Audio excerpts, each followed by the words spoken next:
Well, here we are on the 28th of October. We have some of the small plots already emerged. They've been in the region of 3.5 weeks now. Some of the applicator work, the NutriFeeder work, applying the nutrition at the same time as drilling, that hasn't emerged yet, but we'll go and have a look at those. But we're here today, this afternoon, with Yorkshire Arable Marketing's trials coordinator and agronomist in the making, and Andrew Lowe from SaferGrow.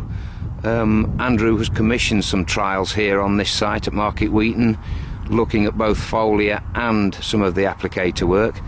And it's your first visit here this afternoon, Andy. It is, Chris, yeah. So yeah. I'm very keen to see how things are coming along. Well, you've certainly chosen the right day. If you'd have been here yesterday.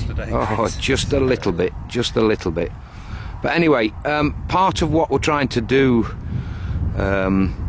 both is to look at applying some agronomic knowledge on top of what we're doing in terms of micronutrition and macronutrition. We're pretty convinced that the NutriFeeder's got the crop off to a good start, but that's not the end of it, and we've always sort of said that the NutriFeeder is there for the first 40 days. Right. But we just can't renege on the deal then. We have to come back to the plant and make sure that those macronutrients and micronutrients required are in place to continue growth, not least of which to drive rooting. I'd agree with that, Chris. I mean, I think our point of view is that certainly with the autumn sown crops, that's when the real benefit from the NutriFeeder application comes in, gets the crop off to a good start and sets those roots and aerial growth, but primarily roots.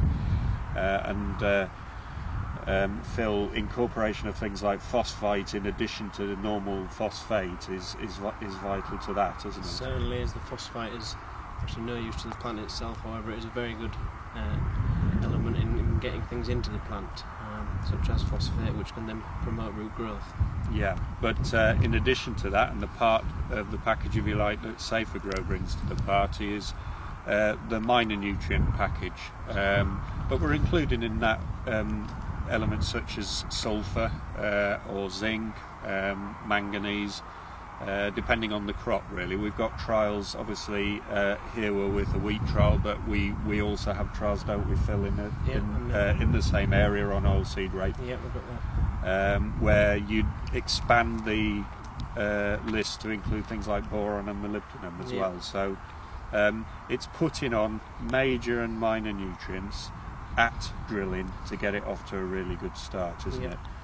And this year of all years, with the excess nitrogen that's left over from last year, we've certainly got oilseed rape crops in this area looking very well, possibly too well in fact, giving us a lot more green area. And you were saying earlier about the micronutrient dilution, wasn't it? Yeah, we're quite keen, and we've been speaking in the press quite a bit of late that whilst it's good news on the whole that crops are getting off to this good start, growers should be aware of the dilution of the minor nutrients, and so what we are recommending, and obviously as we said, in an ideal world and in the future, the growers who have access to NutriFeeder will be able to do something about that right from the start. Yeah. But now and in the future, as somebody who doesn't have a NutriFeeder, the only option is a well-timed foliar spray. Mm-hmm. Those with the oilseed rape, as we say, it's a number of nutrients, so we would recommend the Brassica mix. There's a number of good products out there on the market. Or if it's a cereals situation, probably it's maybe a bit simpler. On here you'd maybe be primarily concerned about putting a manganese spray on at this time. There's still a couple of good spray days left obviously, and but opportunities are running out. Yeah, we certainly hope before you're thinking about relatively hot herbicides later on in the season that possibly an earlier application of a manganese could just spare it on and resist any crop damage from the herbicides. I think it's a good point, Phil, and I think there's certainly from a blackgrass control point of view the reliance on, for instance, Atlantis, albeit a very good herbicide, but at the same time we've got to recognise the plant's got to deal with that herbicide, not just the target species, i.e. blackgrass, but the wheat crop itself has to deal with it. And sometimes you know, the wheat fails to deal with it as well as it could do. So if we can get the wheat plant, the non-target species, robust enough to compete against that herbicide application, then I think that's a major point, and in favour of making sure that the plant has a good establishment, good rooting, and is in good heart to accept that herbicide and not cause the damage which I've seen it possible to do. That's a good point, isn't it? And where you started this conversation, Chris, despite the undoubted benefits of getting off to a good start, we also need to be conscious of the fact that gets the plant healthily into winter, and then when spring comes around and everything starts growing again, it's definitely advisable to do another pass with a foliar spray of the key minor nutrients for the crop concerned, just to get it going. I mean, obviously with an oilseed rape, there's a heck of a lot of biomass that's going to be put on in a short space of time, and you want to avoid the dilution again, and you want to make sure that it's got sufficient of the key nutrients in place at the time required. So this is not replacing spring applications, it's in addition to. And I think, Phil, you'd agree as well, wouldn't you, that the other point that we have made several times, but you know, we make no apologies for repeating, is that the minor nutrients, the key minor nutrients in each crop, do enhance uptake and metabolism of your NPK application. So you should always view it as not so much an extra cost, but optimising the payback from your traditional soil application. Yeah, definitely. Well, I'll tell you, some of those soil applications, I mean, we've been doing some sums, Phil, regarding input levels and cost where we farm, and you'll have done the same on your family farm, yon side of Beverley there. We want to gain maximum benefit for that spend, and that's really, I know I keep beating on the rooting drum, but we want as big a root mass as possible to explore the soil profile and mine out everything we can to optimise yield that we've spent a lot of money on trying to achieve. Could you just give us an idea of that? I mean, just for the conversation, what would be a typical spend, do you think, let's say on either a wheat crop or an oilseed rape crop in this area? In terms of what, fertiliser, Andy, or NPK? Well, it really depends on soil status and indices. Yeah. You know, some of these soils here on the Wolds, they've a reasonable indices of P and K. You know, and probably people have tended over the past 2-3 years to take a bit of a sabbatical, knowing that they're growing crops with indices of 2 and above.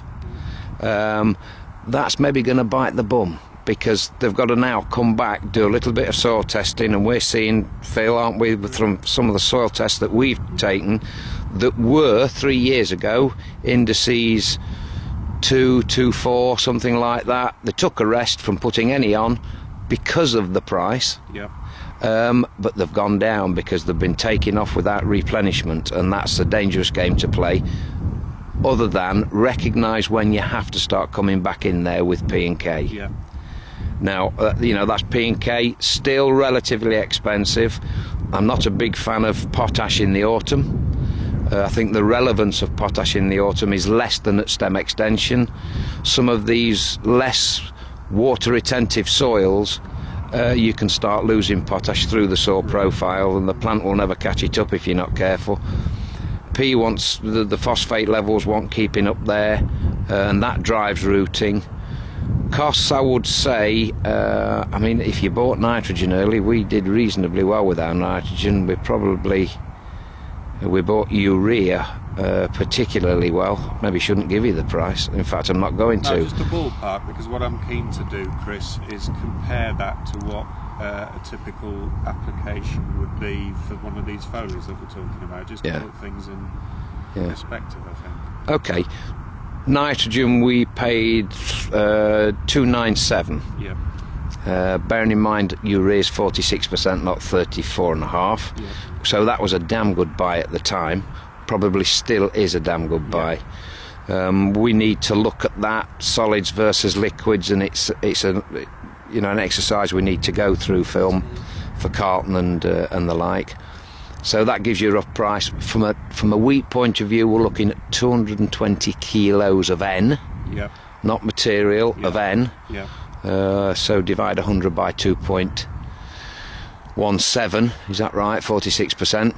And that'll give you, and then times the factor, use that factor to times what food you want, the 220 kilograms of N, and that'll give you the kilograms of material to apply for that particular crop. Wheat and rape would probably work out something similar, so that gives you your sums of money to work on, Andy, to do that exercise. And I'll write these down for you when we leave the field, so that'll give you... Suffice to say, we're talking about hundreds of pounds per hectare here of investment. Do you know, no other industry would invest that sort of money, not having a vestige of an idea of how much they're going to take off the other end. Exactly.